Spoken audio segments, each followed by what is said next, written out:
মুখ্যমন্ত্রী ধন্যবাদ পাঠাবো সুসন্তান ডক্টর হিমন্ত বিশ্ব শর্মা আপনার এই বরিষ্ঠ পদক্ষেপ সরানোর পরে অসমর্থী আমরা ঠিকানা দিব ধন্যবাদ 19,000 অধিক ভূমি বেদখল মুক্ত কৰি অসমৰ খিলঞ্জীয়াৰ ক্ষেত্ৰত যি কাম কৰিলে সেই কাৰণে আমি অসমবাসী ৰাইজে মাননীয় মুখ্যমন্ত্ৰী ধন্যবাদ জ্ঞাপন কৰিছোঁ আৰু তেখেতৰ সমৰ্থনত আৰু তেখেতৰ যি বেদখল মুক্ত অভিযান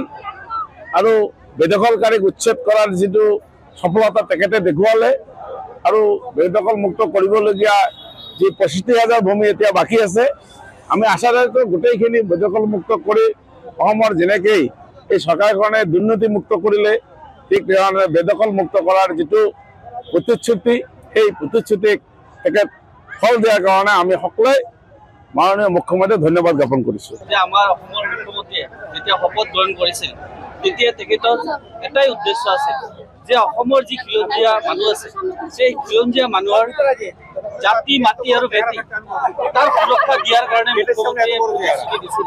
আৰু সেই প্ৰতিশ্ৰুতি অনুযায়ী আজি মাননীয় মুখ্যমন্ত্ৰী হিমন্ত বিশ্ব শৰ্মাদেৱে তেখেতে কাম কৰি আছে আৰু তাৰ কাৰণে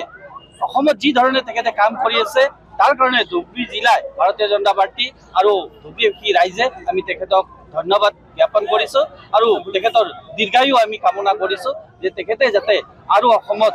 যাতে কাম কৰি যায় তাৰ কাৰণে আমি সুস্বাস্থ্য তেখেতৰ কামনা কৰিছোঁ। আমচুৱে যিটো বক্তব্য দিছে আমচু যদি অসমৰ যদি তেখেত যদি সন্তান হয় তেখেত যদি অসমৰ সন্তান হয় এই ক্ষেত্ৰত তেখেতে তেনেধৰণৰ বক্তব্য তেখেতে নিদিলে আমি আমাৰ মুখ্যমন্ত্ৰীয়ে বাৰ বাৰ কৈছে যে 71 চনৰ পৰা যিবোৰ মানুহে অসমত বসবাস কৰি আছে তেখেতক আমি মাটি দিয়াৰ কাৰণে আমি ৰাজি আছোঁ তেখেতে এইখিনি কথা তেখেতে গম নাপায় নেকি আৰু তেখেতে যদি অসমত যদি জন্মগ্ৰহণ কৰিছিল মই ভাবোঁ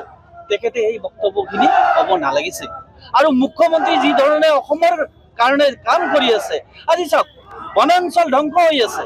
আৰু বনাঞ্চলক ৰক্ষা কৰাৰ কাৰণে আজি মাননীয় মুখ্যমন্ত্ৰীয়ে এনেকুৱা ধৰণৰ পদক্ষেপ লৈছে তাৰ কাৰণে আমি ধুবুৰীবাসী ৰাইজ আৰু ভাৰতীয় জনতা পাৰ্টীয়ে আমি তেখেতক ধন্যবাদ জ্ঞাপন কৰিছোঁ।